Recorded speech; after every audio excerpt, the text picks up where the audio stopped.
Hello, welcome to the Employer Placement ePortfolio website tutorial. So in this tutorial I'm going to be showing you how to set up and organize your placement website.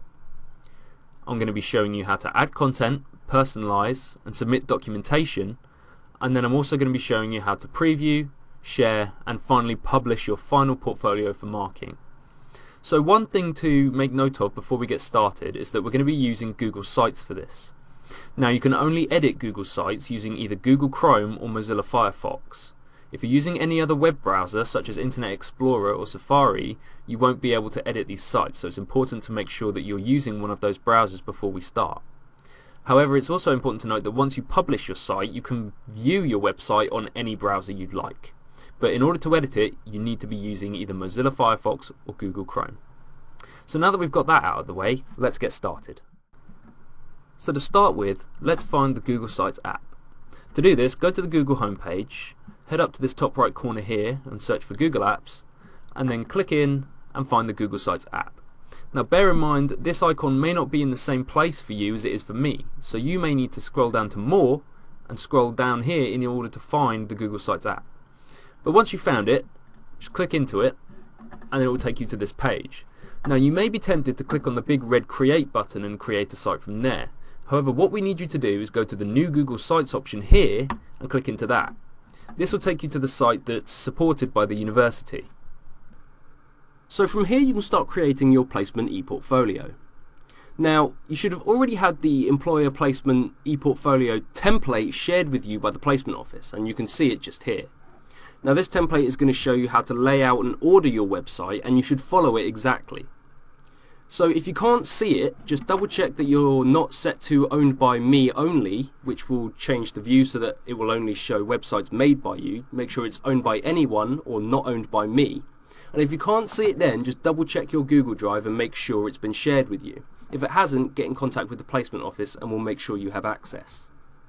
So to make your own website, just head down to this big red button here and hit Create New Site. And as you can see, this will take you to a blank website which you can use to create your own ePortfolio.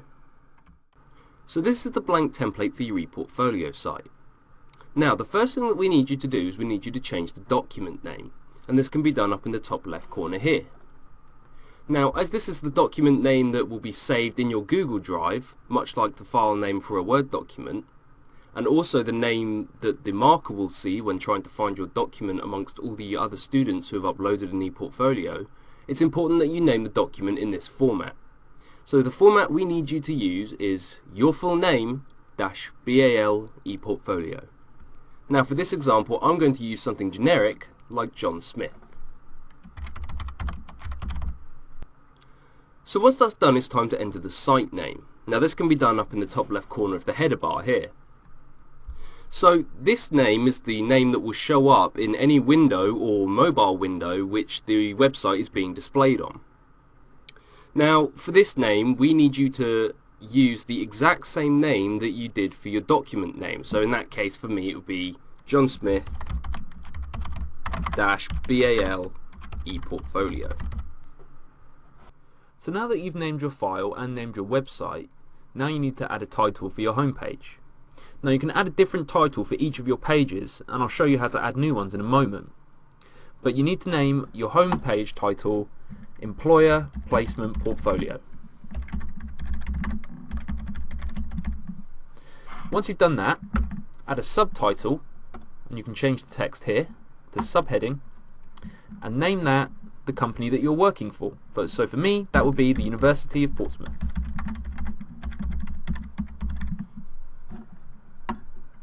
Once you've done these three titles, you're ready to go on to the next stage. So as you can see, I've just widened the title out a little bit using these buttons here at the side. Once you start moving it, you can sort of move it to the side, left and right, and then you can also move it using these little buttons to sort of make it wider and shorter. So I've just widened it out so that it fits into the page a lot better. But now the next stage is to add some more pages. So what we need to do is we need to go over to our example ePortfolio and see what pages we need. So as you can see, we have a home page, an about me page, the ePortfolio page with sub pages for each of the skills required, a page for the placement visit forms, and an iBranding/LinkedIn page. So to edit and add pages to your ePortfolio, the first thing you need to do is head up here and hit the Pages tab. Now, this tab will show all of the pages that are currently in your ePortfolio as it stands, which right now is just 1. So it's very important to note that you need to follow the layout and the titling of the pages in exactly the same way as shown in your example. So in the example, the first page is called Home. So to change the title of a current page, just go over, double click on the name, and then just type in whatever the name needs to be. So in this case, Home.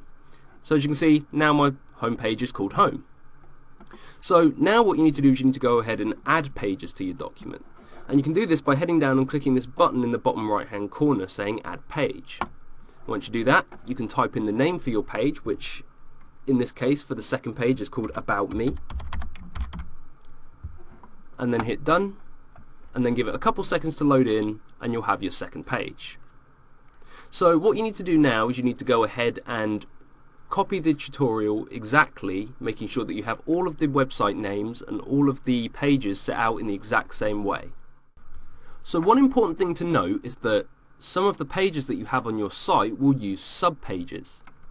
Now, to show you what I mean, I'm going to head back to the example page here, and then go to the ePortfolio page, and as you can see, it has subpages attached, where they're sat in a drop-down list attached to it and not in the main navigation bar.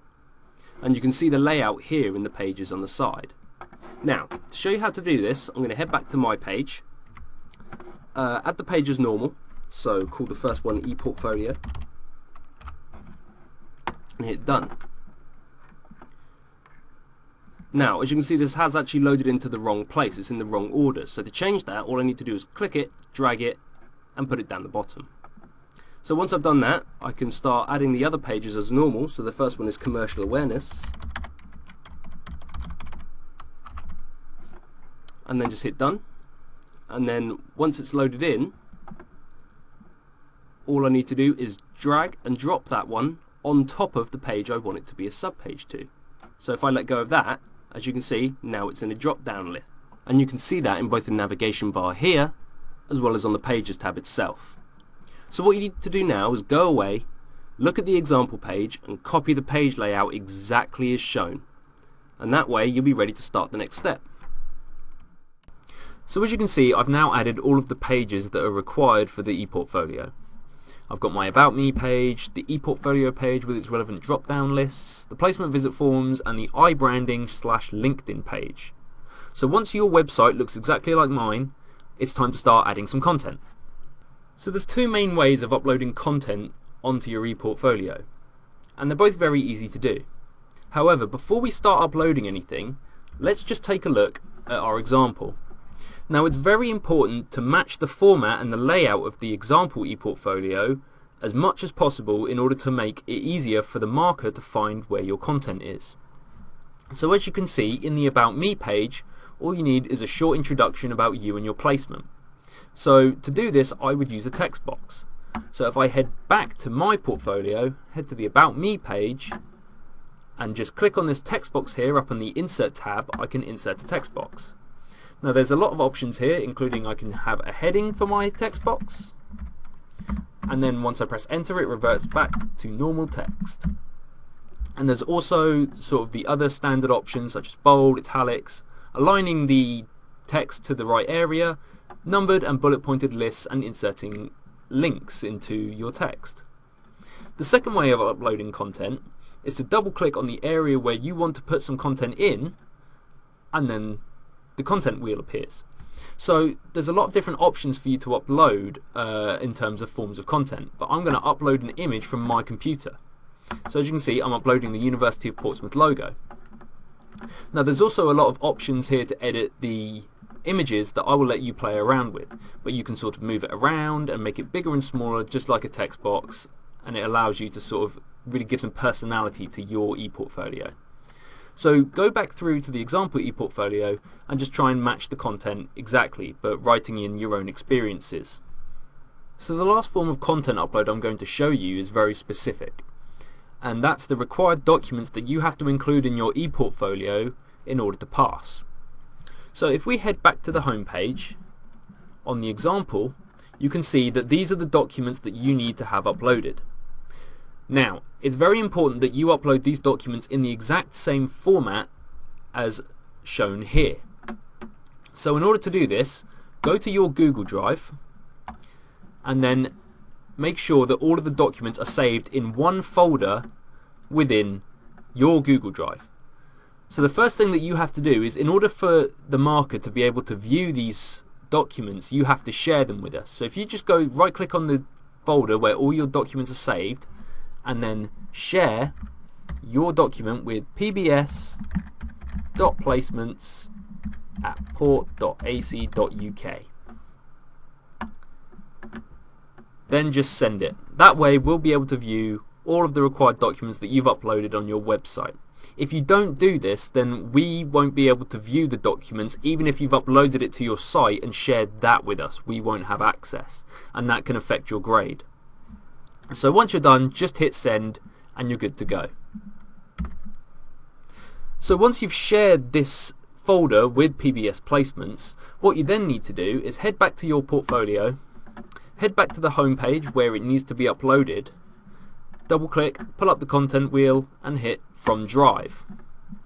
Here it will show you all of the items that are stored on your drive, and you just need to send the entire folder by just clicking on it once and hitting insert. As you can see, it will then upload all of the items in that folder, and as we'll have access, we'll be able to view them and mark them. So one last thing in terms of content is that if you want to go back and change any of these documents that you've uploaded now, you won't be able to do it through the Google Sites. You'll have to delete this list, go back into your Google Drive, make any changes that you want to your documents, and then re-upload the entire list. You can't go in and sort of make changes from your website. You're going to have to do it from Google Drive itself and then re-upload the entire list with the changes that you've made. Otherwise the changes won't take effect. So that pretty much covers how to upload and add content to your ePortfolio. However, some of you may be interested in changing the theme or the layout of your ePortfolio to give a better feel of the company that you're working for, or maybe just to add some personal flair. This can be done up in the top right hand corner using the Themes tab. So as you can see, there's a number of different options available that changes some of the visual elements of your website. There's also the option to change the font style for each of these into a different font so that you can sort of choose one that works better for you. And you can also choose the colour scheme as well, which changes colours of certain elements within your ePortfolio. It's important to note that if you click on this right hand corner button here, then you can change the style of the button to whatever you want. As you can see, I've chosen a very light red, and now it's a very light red up in the top right hand corner. You don't have to choose the set colours that are given to you. So this is a way for you to sort of add personal flair and really customise your ePortfolio. Now there's also options to change the banner at the top of the screen. So if I head over here, I can choose between the three different header types that are available. I can choose between large banner, which increases the size of the image, the regular banner, or I can choose title only, which gets rid of the image altogether. Now it's important to note that the large banner may not look quite as good on platforms such as mobile due to the size it takes up. However, the regular banner always looks pretty good. There's also options to change the image itself, so you can choose between a bunch of stock images that are used by Google. For example, I'm going to use this one here. Or I can upload my own image and have that as my logo, which is quite useful should your company have a marketing department or some marketing pieces that you can use on their website. So you can now go away and sort of customize your website and customize your ePortfolio to sort of suit you and suit the company that you're working for. So one thing you should bear in mind is that you can change the header image for each of your pages. So for example, if I go to this one, then it's different to the one on my home page. However, if you change the theme, then it would change the theme for the entire website. So you can't have different themes on each page, but you can have a different header image. So just bear that in mind when you're putting together your site and customizing it in this way. So by now your ePortfolio should be pretty much complete. Should have added all the content that you need to and then customized it to suit your needs. The only thing that's left to do now is to publish your website. However, just before we do that, let's just head up to this top bar here and click on preview. So what this will do is this will essentially show you the website as seen through the eyes of a visitor. such as your marker. Now there's also a bunch of different devices that you can view it on, even on a PC, just to make sure that it works on every device. So just go through, check all of your pages and make sure all of them work. So the only thing left to do now is to send your work to the placements office. Now bear in mind that until you do this, your work won't count as having been submitted for marking, even if the website is live. So make sure you do this by the deadline. So to do this, just head up to Add Editors and click on it here. Now as you can see, this is me and I'm the current owner and the only person who can edit my work. So what's important is that you make sure that the placements office can edit your work so that then they can add the mark scheme to your website, and that's how you can view your marks. So to do that, just go to this top bit here and hit change, and then just make sure that anyone at the University of Portsmouth with the link can edit your work, and then only share the work with us. Otherwise, anyone you share the link to will be able to change your work. So once that's done and you've made sure that that's on the right option, just hit save. Now the only thing left to do now is to invite the placements office to edit. So just go down to this invite people bar here and hit pbs.placements@port.ac.uk, and then once that's done, just hit send. And with that, the University of Portsmouth Placement Office can edit your work. With that last step done, your ePortfolio is now complete. Our marker will be able to view your site and you'll be notified when your marks are uploaded online. We hope you found this video useful, but if you have any questions or issues, please don't hesitate to get in contact with the Placement Office.